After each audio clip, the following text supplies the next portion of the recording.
Hello, and welcome to Frequelize This. I'm John, I'm Rich. I'm Dave.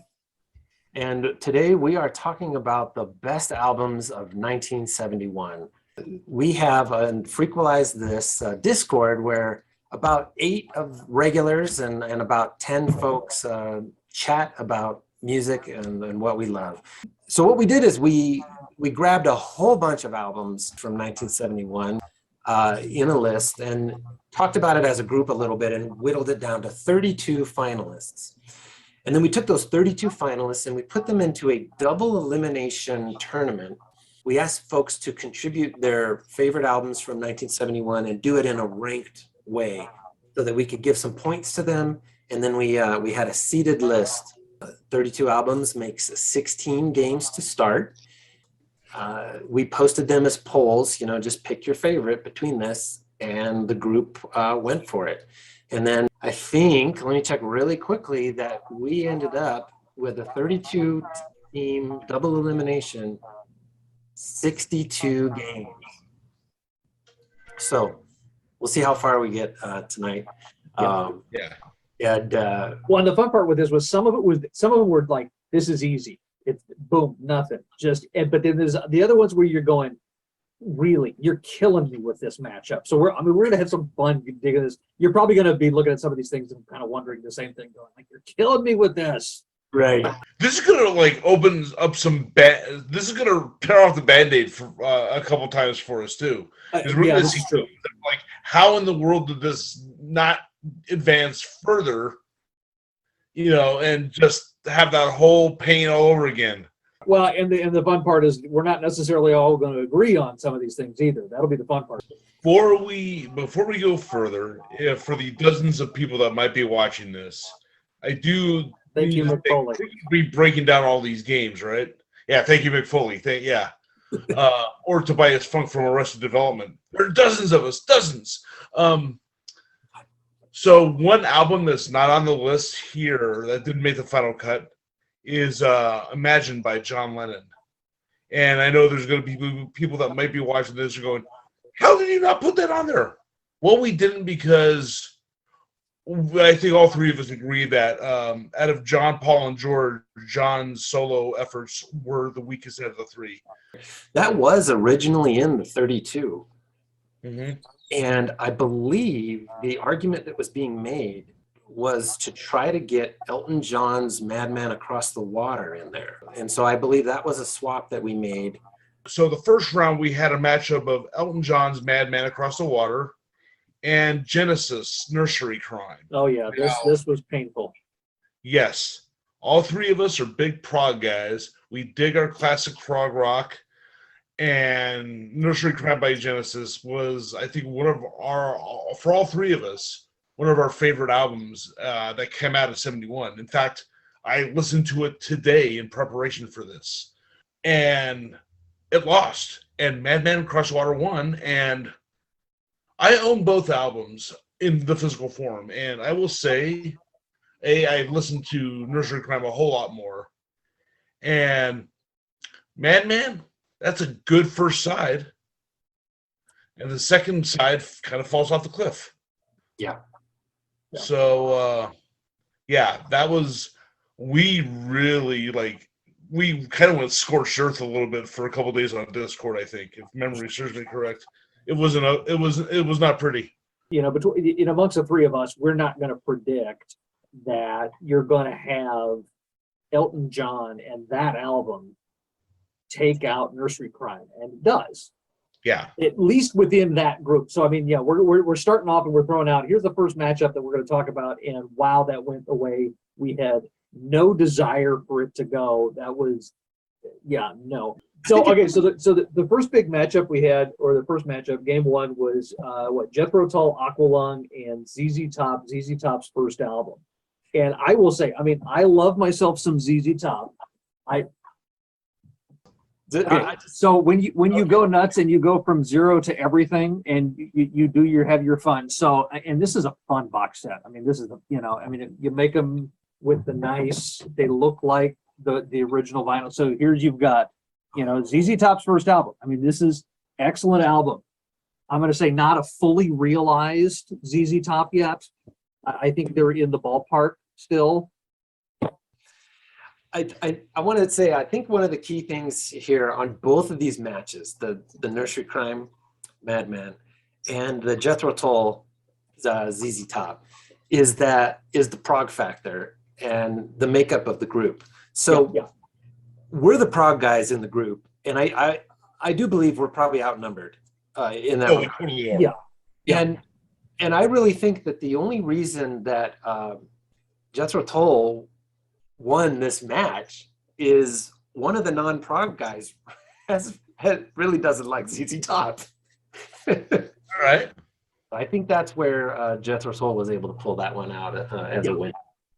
Yeah. Oh yeah, I think you're right. And I mean, no offense to ZZ Top. I mean, was it? Here's a fun story. It's like, there's always these urban legends about Jimi Hendrix recommending like new guitarists or whatever, and most of them are crap. But the one that is actually legit was in 1970, before he passed away. He said, "Look out for this one guitar player named Billy Gibbons." That's right. Yeah. So. And ZZ Top, I mean, fantastic career, great stuff. In this situation, right choice was made. Okay, so you want to let's throw to another one where I think the three of us are going to say the wrong choice was made. I'm going to skip down to the fun of yes, Fragile, going up against Cat Stevens, Teaser and the Firecat, and okay. Fragile is one of my absolute favorite Yes albums. Pinnacle. I had the Yes T-shirt with the Fragile album cover on it for years. I mean, iconic cover, the whole deal. And now part of it is I have a limited appreciation for Cat Stevens. Despite the beard that might make me say that I might blend in with him and it might look like I could hang out with him, but this was one of the ones that pained me, where I'm looking at just the beauty and the structure and just the musicianship, and I don't even know in my mind how that should have even. I don't know how that should have happened. Yeah. And you know what? So I'm a prog guy, but I'm not necessarily a Yes guy. And you fellas. Yep. And I love that Cat Stevens album. And I don't remember. I didn't keep track of who voted what, but it's possible I went Cat Stevens, although I don't know. Because that Yes album is just it's just so iconic. It was doing things in 1971 that was so influential, and the Cat Stevens record is fantastic, but I don't know, it wasn't like I wouldn't call it groundbreaking, but I would just want to throw out there that yes, Dave, what you're saying is absolutely right. It was a bit of a travesty, but the Cat Stevens album really is strong though. Yeah, and I honestly was indifferent with how this one broke. Part of that is because my dad had Teaser and the Firecat, and so I grew up with that Cat Stevens album. I grew up with this, and I grew up with all those fantastic songs. It wasn't until high school when I got into Yes, and I just started hearing Fragile and stuff like that, where I'm like, I really appreciate them, and the musicianship is phenomenal, and this is probably the strongest lineup in this album, because you also have Bill Bruford on the drums instead of Alan White, and Bruford is just one of the most incredible drummers of all time. Which takes nothing away from Alan White. Oh no, not at all. Alan White has such an incredible touch, because getting back to Imagine, he's the one that played the drums on Imagine. He's the one that actually told Lennon that he shouldn't put the drums in until the second verse. That's the kind of musicianship and craftsmanship that Alan White had. But Bruford is just incredible. And then you throw in Rick Wakeman on the keyboards, and all the other stuff, Steve Howe, and you have such great tracks on that album. Roundabout, of course, but Heart of the Sunrise. I mean, that's you. Those are incredible bookends for an album. Yeah. When you have a legendary band, as in my mind, as legendary as Yes, it is like the iconic albums, Fragile and Close to the Edge. I mean, that's kind of their, constellation. That's the ultimate. And so, yeah, this one was difficult. Yeah. I'm gonna throw a different direction if we want to jump a different way. I'm gonna throw a different one here. So this was one where I'm not sure I was on board until I went through the process. And I'd have to go back and look to see where I voted on this, but Alice Cooper Killer and T-Rex Electric Warrior. And I've probably been a longer term Alice Cooper fan and enjoyed, what they were doing when you would say they as Alice Cooper as opposed to he as Alice Cooper, when we're talking band as opposed to the artist who is now known more as being Alice Cooper. And Killer's a great album. I don't know until we were going through this process that I had spent the time with T-Rex and specifically with this album. And I think it was following, going through this process is when I went out and I picked up, Electric Warrior, because it blew me away in a way that I did not anticipate.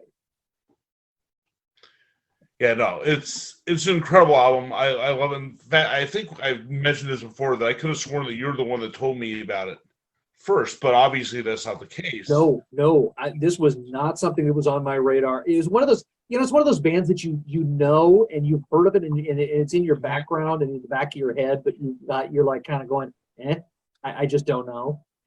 Yeah. And it was really, it was in this process that I'm catching it and I'm kind of going, there's a lot here. Yeah. It's a really good musicianship here that I was not prepared for. It's a fantastic album. It's awesome. I mean, Mark Bolan has such a great voice. It really makes you sad once you get into that. Then you read the Mark Bolan story, how he died in the car accident, and you're like, oh, what more could he have done? Yeah, it's just an incredible album. And again, that's not to say anything bad about Alice Cooper. I mean, this is the early 70s is the height of Cooper's power. Yeah.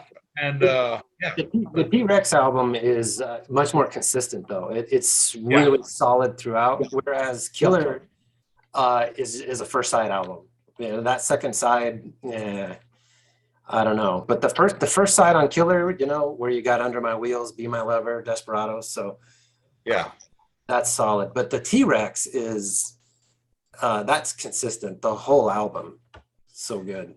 It's just a big old glam party, and it's just awesome. And you really feel like the outrageousness of that album. I mean, at the end, the last song of the album, Ripoff, like he just like takes a breath and like, oh my goodness. It's like, dude, that's like you, John, like making up your own lyric and just singing along and just saying something ridiculous and goofy like that. That's what I do. Yeah, totally. So maybe was he in the kitchen when he that's what happens when I'm in the kitchen. Oh, yeah, totally. All So right. there were a couple of ones on here where even the prog side of things didn't. So like I remember I think we had this little bit of a conversation because I was probably from the prog side the only one that was much of an appreciator of Pawn Hearts by Van de Graaff Generator. And now granted, we put that up against Led Zeppelin 4. And yes, that's not a fair comparison. Led Zeppelin 4 is pantheon level. I mean, it's ridiculously good by that. I'm just gonna say, like Van de Graaff Generator, that's a tricky one to get into. And not just the album, they as a band, they're a tricky one to get into. Yeah. There's a lot going on. There's a lot of intricate stuff happening, but it's not a casual listen.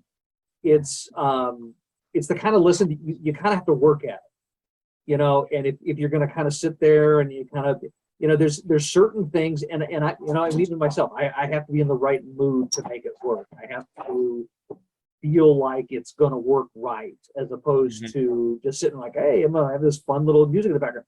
That's not Van de Graaff generated. I mean, it's not fun music in the background. I mean, there's work that has to go into listening to it, and it can be difficult. It's difficult listening. Yeah.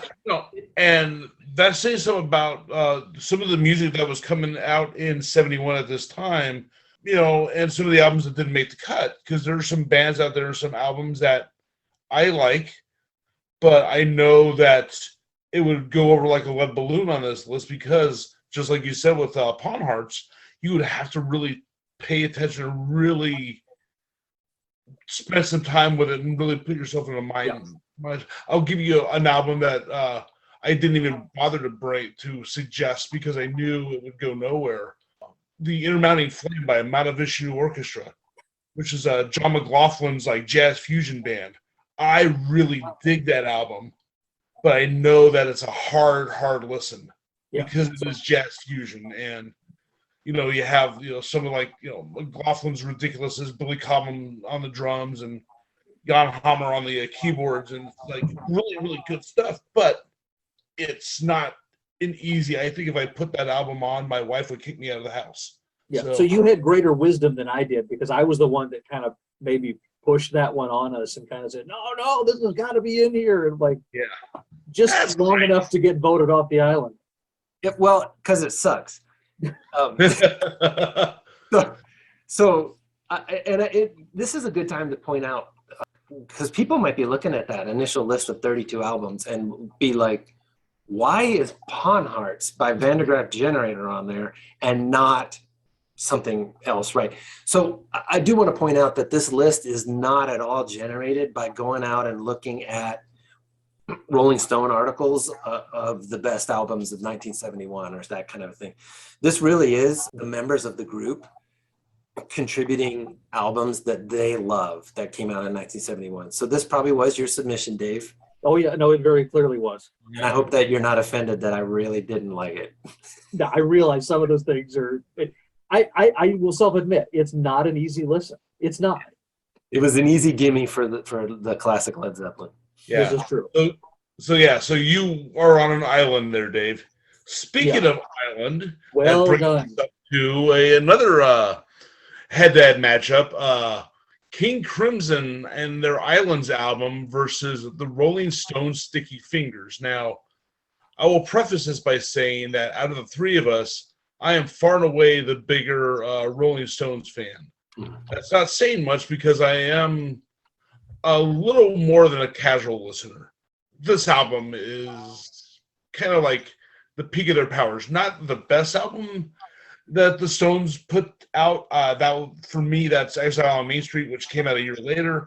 But this one is it's so good, and it has such iconic licks from Keith Richards, great vocal performances by Mick Jagger.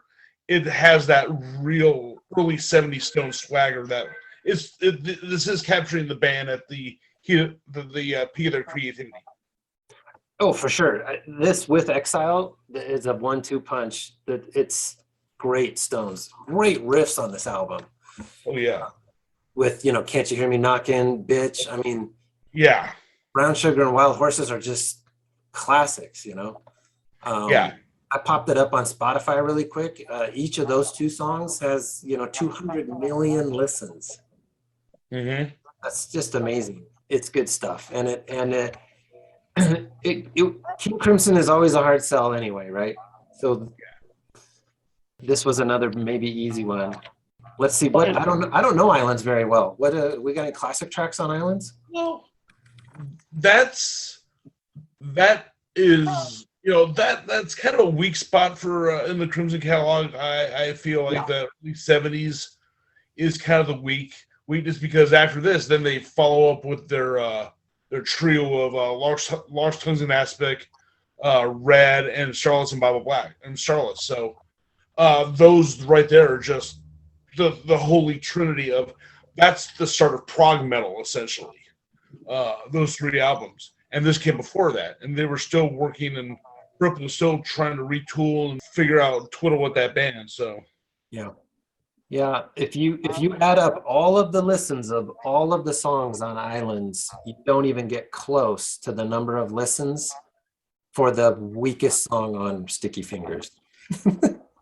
yeah, what is the weakest song of 60 Fingers? Well, if and when I say weak, I don't mean my opinion. I Like, mean as far as number of listens, what's the least listen?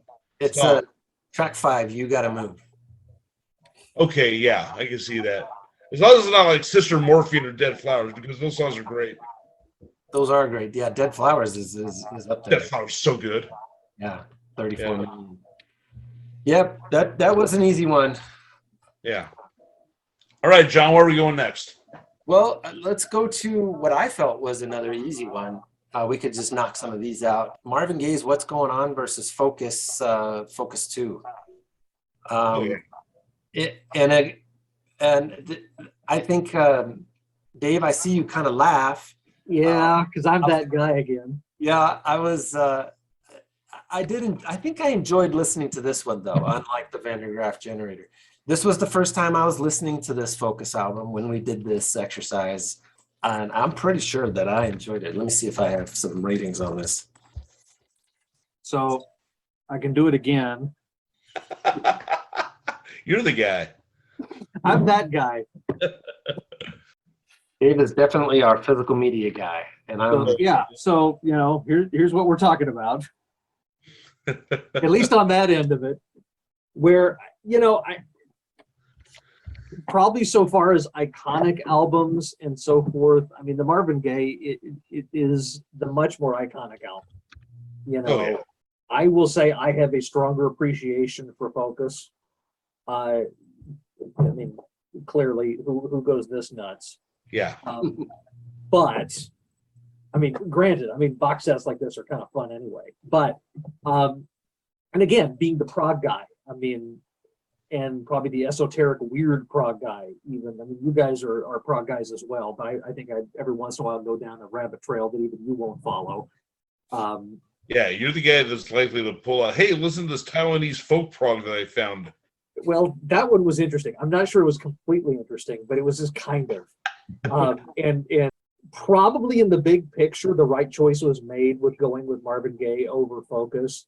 But I kind of feel like Focus is one of those great bands where they're not understood or given the due that I think they ought to have, because just not the exposure. I mean, how often does the phrase, I was listening to some great Dutch prog get said.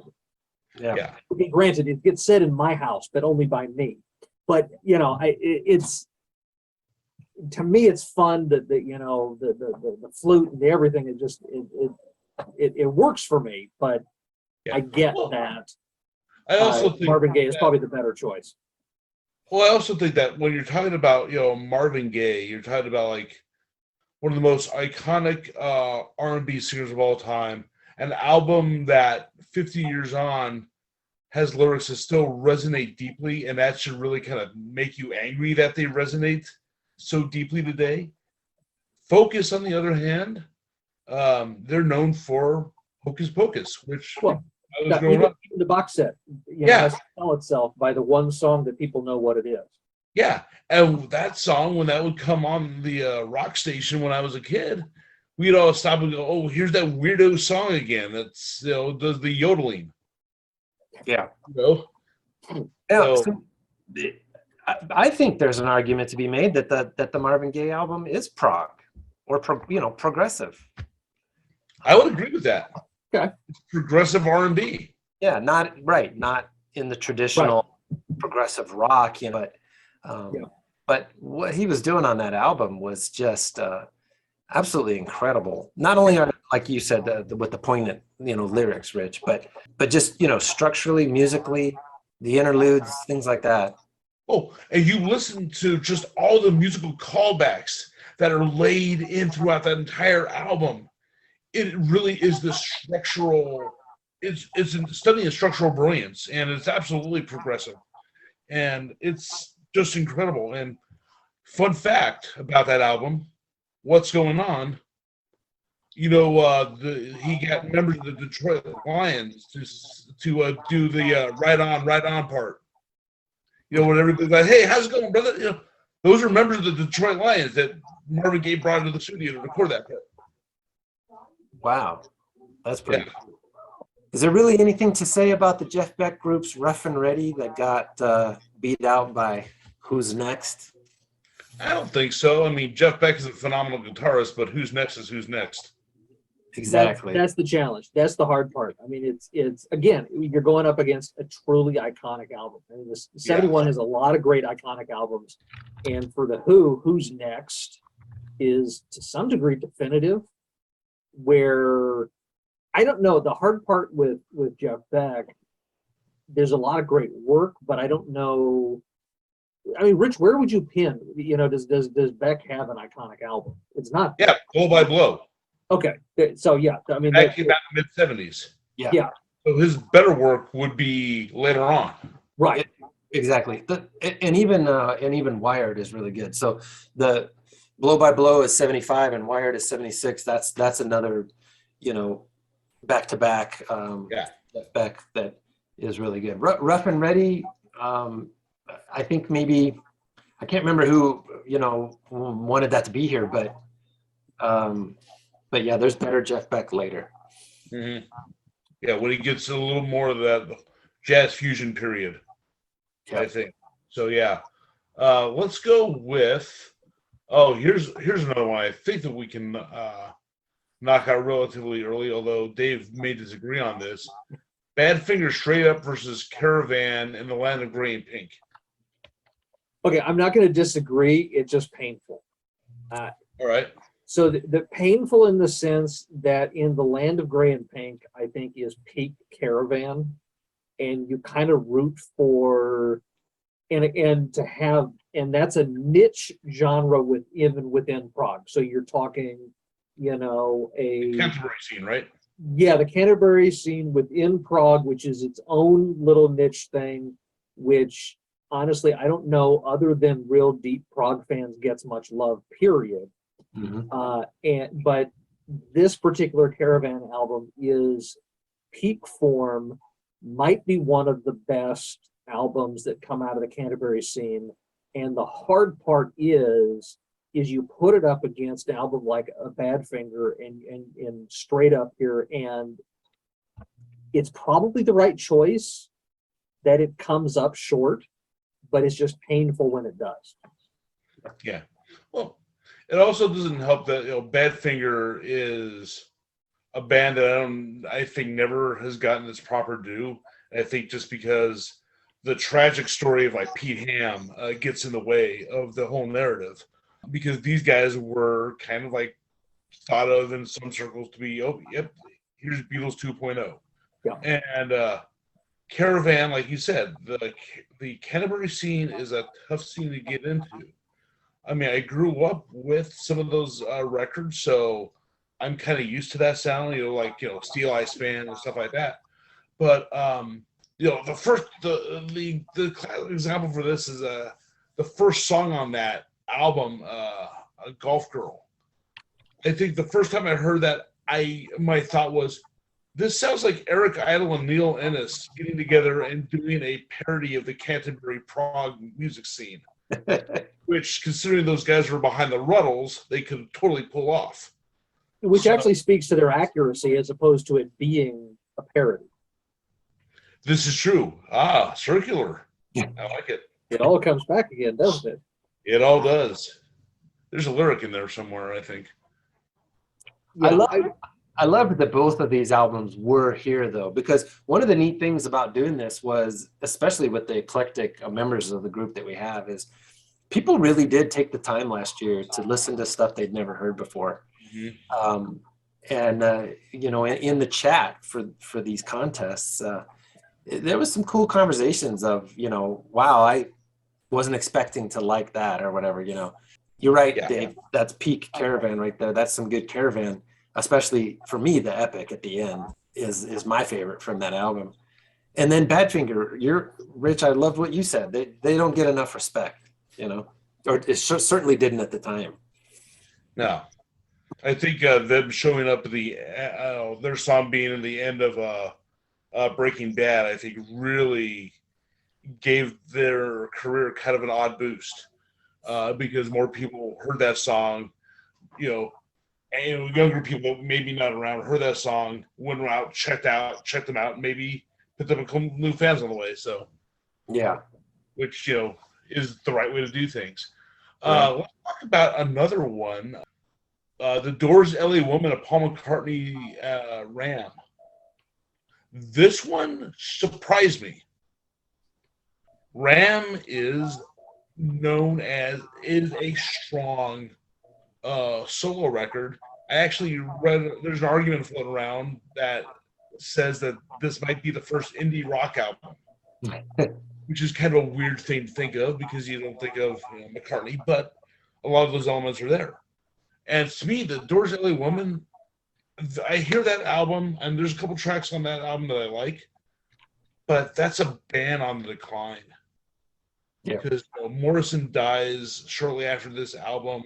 Morrison's vocal, I think, are kind of the weaker link in this album. It's all about Manzarek's keyboards, particularly, Riders on the Storm. The fact that the Doors beat McCartney in this really was one of the bigger surprises on this list for me. So with "L.A. Woman," I think you've got they're kind of cresting the wave. The crash is coming. The issues with Jim Morrison are coming. The issues with the band as a whole. Rich, your point about it being almost more carried by Ray Manzarek. I mean, that's fair. That's pretty accurate on that. I'm gonna use a weird term, like a very public stealth career. Paul McCartney has managed to be very much in the public eye, and yet at the same time, his solo catalog is not the most well known. Which is a really weird place to be as iconic as you are, to be as big name as you are.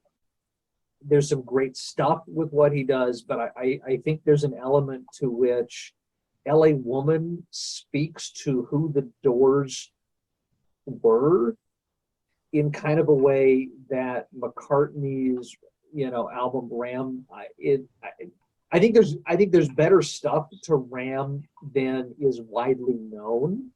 Yeah. But the struggle is it's not widely known. Right.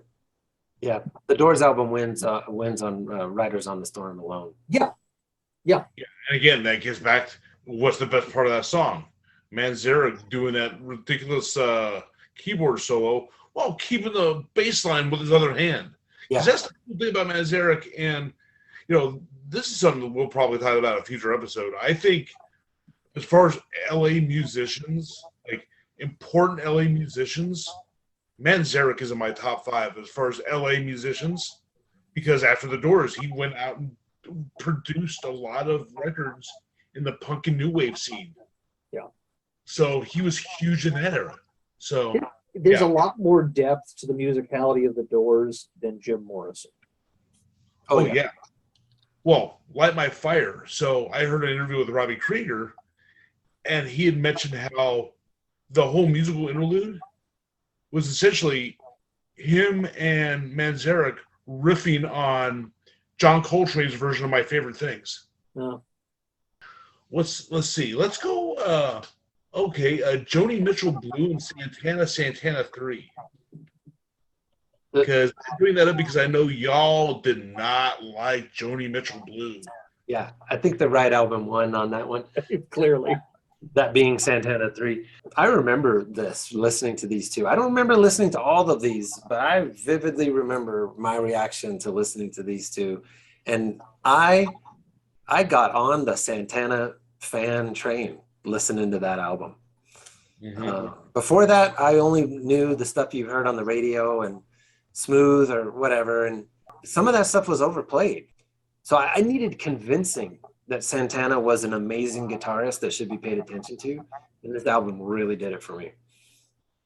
I think the thing that works with Santana big picture, guitarist, Carlos Santana's fantastic guitarist, but when you're looking at this, the early period when it's Santana as the band It's the tight rhythm section Mm. that carries. You know, it's his guitar work is an overlay over the rhythm section. That's what makes, you know, the first, I'm gonna, you know, 3-4 albums especially really click.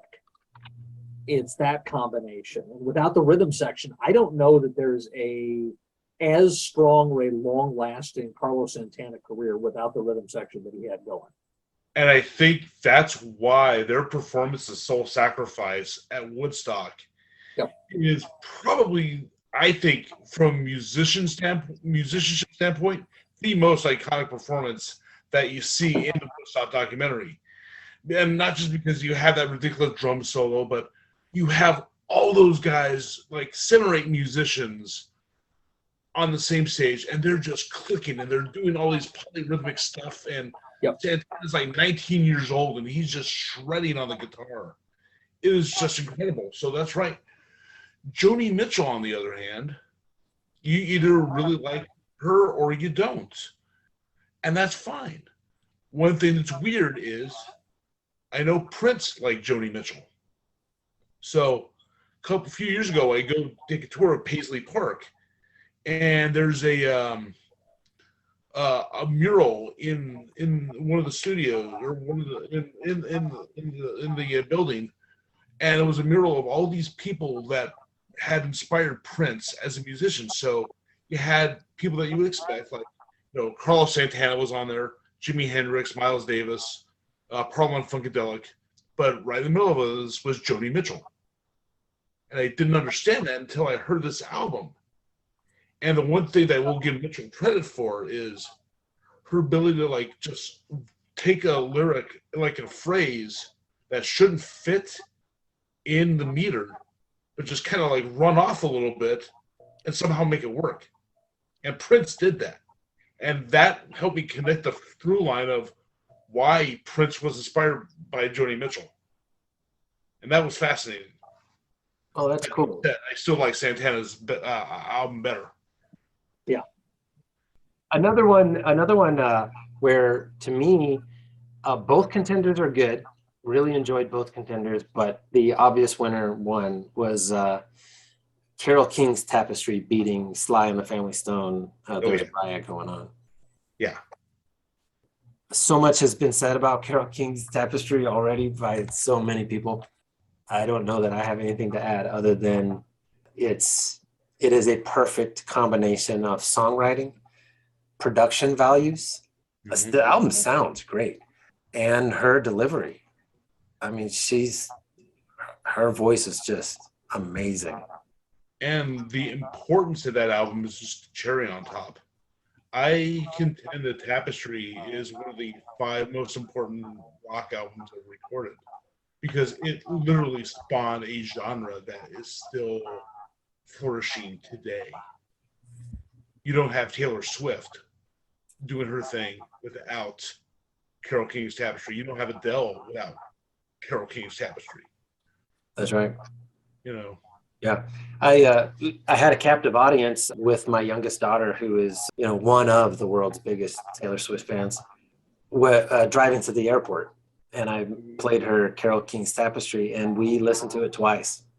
Yeah, I told her, you know, I said, hey, this is a big influence on what Taylor Swift is doing, and she really appreciated it, and she could not believe that it was 50 years old. Yeah. It's one of the things I really appreciate, that both my daughters love Carole King, love this album. So, yeah, it's good stuff. That's any comments on that Sly and the Family Stone? Any memories there listening to it? Well, it's almost a shame because, I mean, Sly and the Family Stone are so important too. You know, they were at the forefront of this whole funk movement that we'll also get into with another album matchup here in a couple minutes. And that's not to discount, you know, Carole King's album, you know, Tapestry is so iconic. You know, I don't want to make it sound like we're treating Sly Stone as a afterthought, but King is just, that album was just so incredible. Well, that was an easy one. Yeah. Do you want me to make the super prog guy angry? Let's do it. All right, I'll tell you another easy one for me. David Bowie's Hunky Dory over ELP's Tarkus. I like Tarkus, but oh my gosh, that Bowie album is so good. It's like the first of his like classic Bowie trilogy, Hunky Dory, Ziggy Stardust, and Aladdin Sane. And you have Mick Ronson's guitar all throughout that album. Bowie's lyrics, Bowie's voice is phenomenal. And, you have Rick Wakeman showing up there playing the keyboards on Life on Mars. It's so freaking good. Yeah, I'll at least say it had to be something strong to take out Tarkus. It is still, again, it's another one of those painful ones. And the hard part is I will gravitate more to an ELP over a David Bowie, but I do recognize Bowie has probably in his career has done more to move things forward than ELP did. If there's a criticism of ELP and a criticism of that era of prog, ELP to some degree personified the excessive self-indulgence to a degree that was probably like where it's, I think, unjustified in certain other bands, like that gets thrown at Yes or what have you, and I don't think it's nearly as justified. ELP to some degree, they ask for it. Not even getting into the obnoxiousness of Love Beach when they just wandered off to what is that thing, because when we're talking about when you talk about Tarkus, I mean you're talking about it is a fantastic, well done album, iconic in its own right. But again, the hard part is, and we're talking about the other personalities involved with this. And probably even you guys too. I mean, obviously, Rich, you're leaning on in this direction as well. I mean, I get why a Bowie in this era is going to kind of unseat even a strong album by ELP. Yeah, I agree with you 100%, Dave, on everything you just said. At the end of the day, though, I'll prefer to listen to Tarkus. Yep. It just these two albums, but the point of Bowie's importance as an artist cannot be understated. Yeah. Maybe I don't know if he won because of that, or if he won because the prog guys just really don't stand ELP. I mean the non-prog. Right. Yeah. No, as a prog guy, I voted strictly on merit of the album merit, and while I like Tarkus, I love Hunky Dory. Okay, so you may have been a swing vote on that one then, probably. Yeah, I may consider that Bowie's best album, even better than Ziggy Stardust. So, wow. Yeah. So we're down to the fun of Stevie Wonder, Where I'm Coming From, up against Pink Floyd's Meddle. Okay. Now, there's an interesting combo. That's an interesting battle. And Stevie Wonder is an amazing artist. So we are prog guys, we are rock guys, we are metal guys, but all of us we appreciate Stevie Wonder. Yeah, for sure. 100%. So but the Marvin Gaye thing, you listen to some of that stuff in that some of the 70s, that's progressive funk. That's progressive R&B. Yeah. But it was pretty easy for me to pick Pink Floyd's Meddle. Which is weird because there's an interesting parallel going on with both artists here. Because in the case of both Stevie Wonder and Pink Floyd, these are the albums before their super iconic records drop in the 70s. Because after this you had Dark Side, Wish You Were Here, Animals, The Wall. Stevie Wonder, you had Intervisions, Fulfilling This Fulfilled. I can never remember that second name because, then you go to Talking Book is in there. Talking Book is in there, and then Songs of the Key of Life. Yeah. I mean, that's a heck of a run. So I think in this bracket, you have like two artists that are really coming into their own and really owning their genre throughout the decade. Meddle is that last step before Pink Floyd becomes the Pink Floyd everybody knows. Mm-hmm.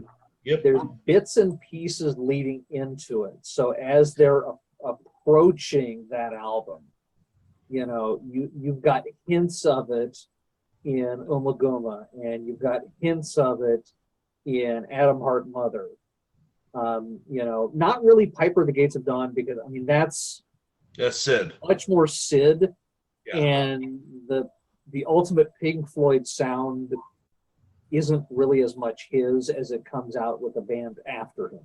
But Meddle is that spot, and Echoes particularly is that track that really kind of plays with everything, and the atmospherics and just the wrestlings and the way in which they approach songwriting.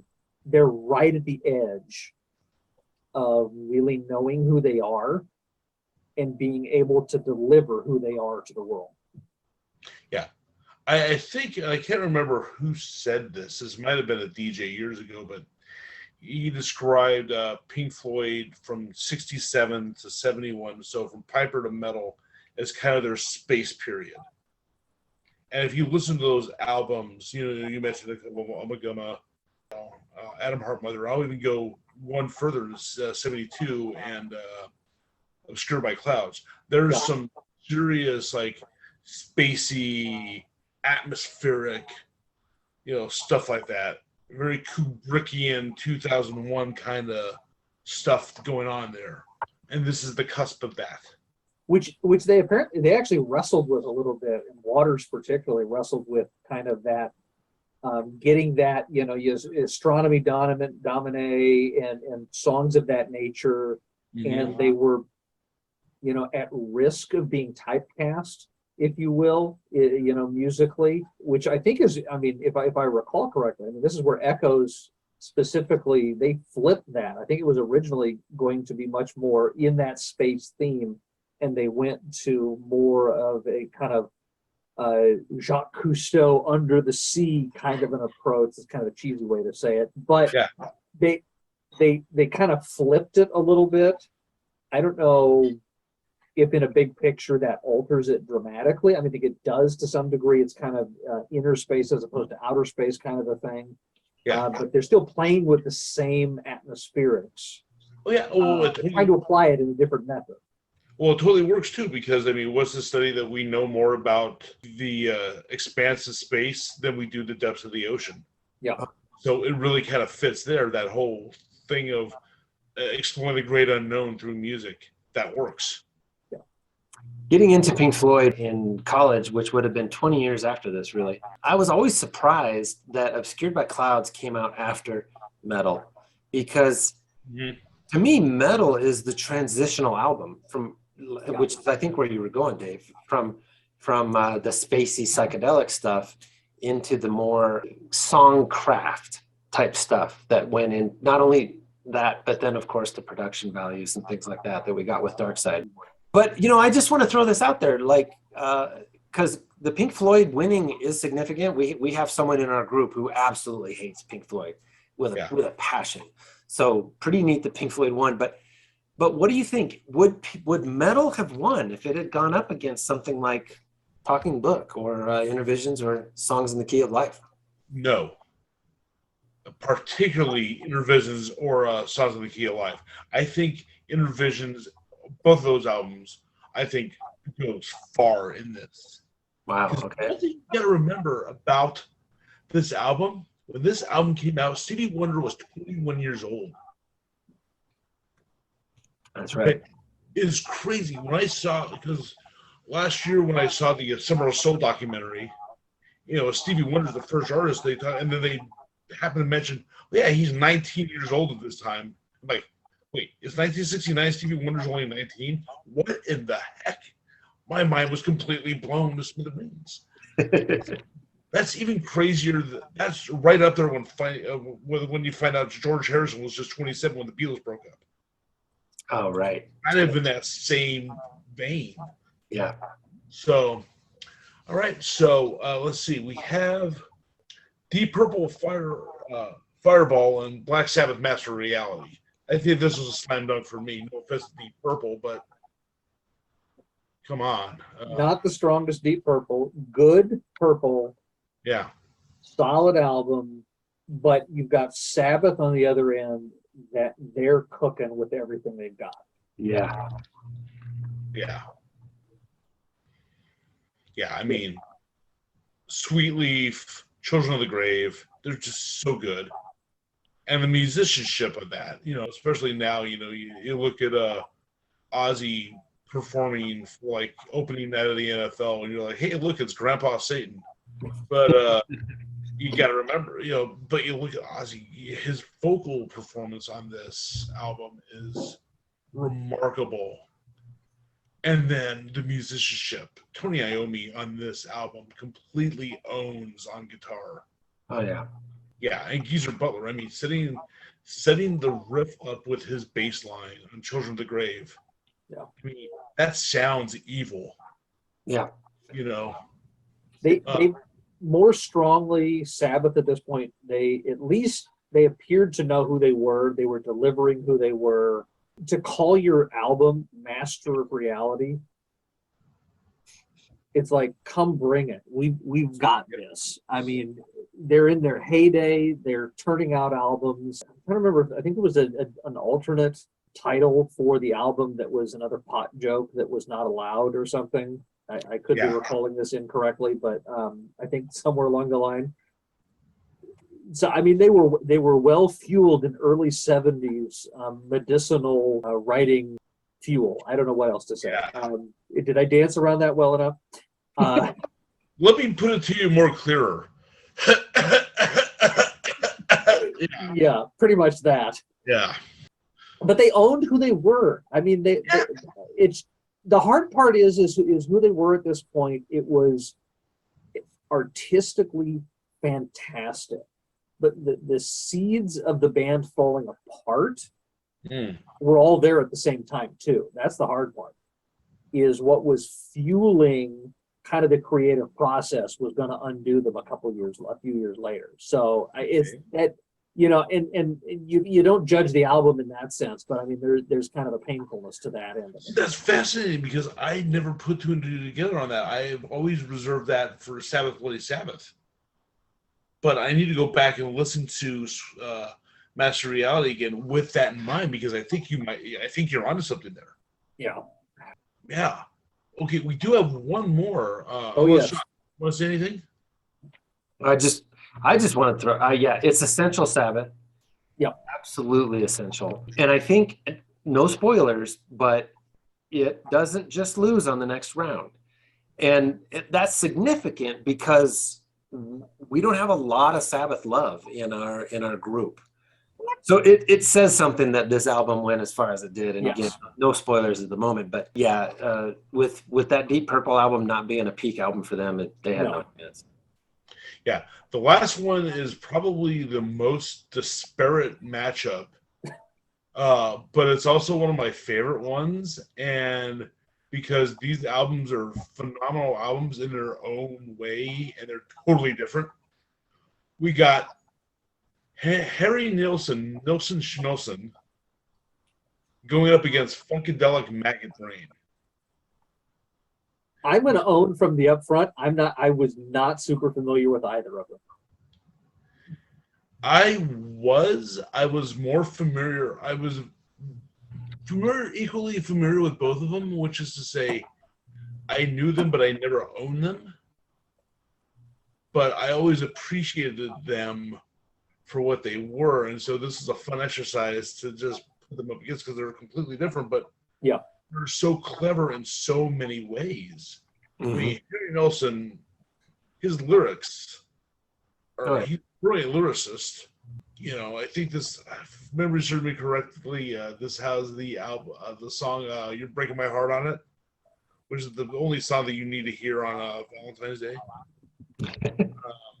That has dirty lyrics, dirty words, so I'm not going to repeat them here.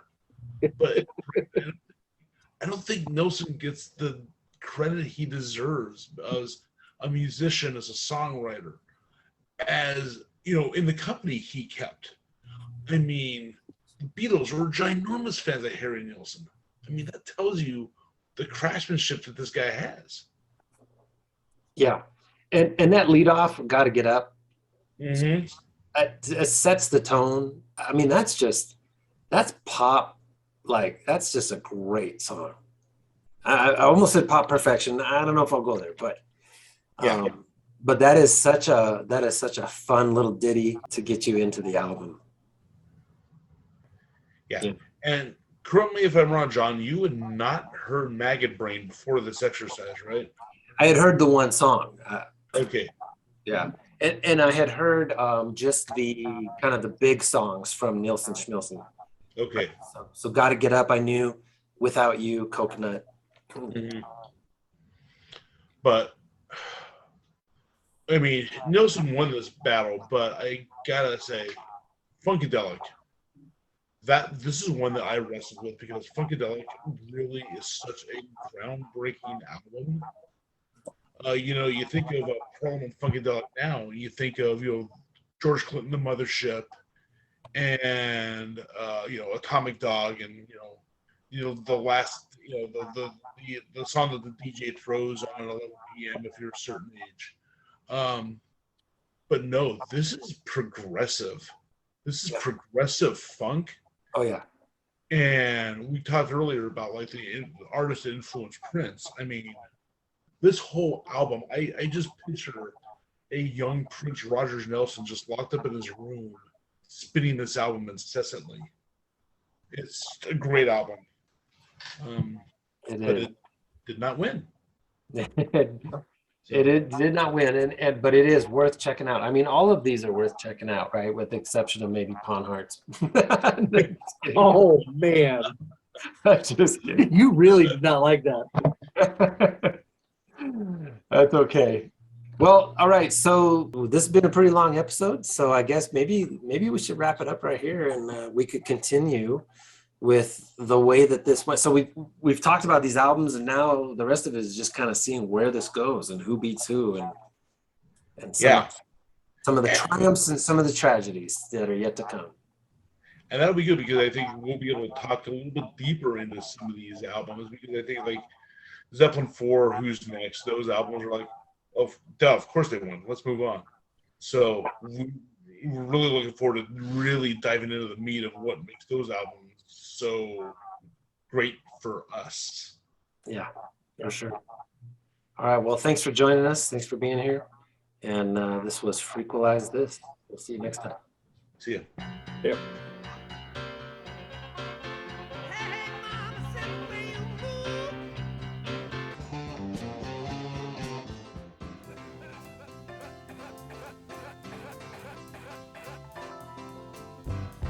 Gotta get up, gotta get out.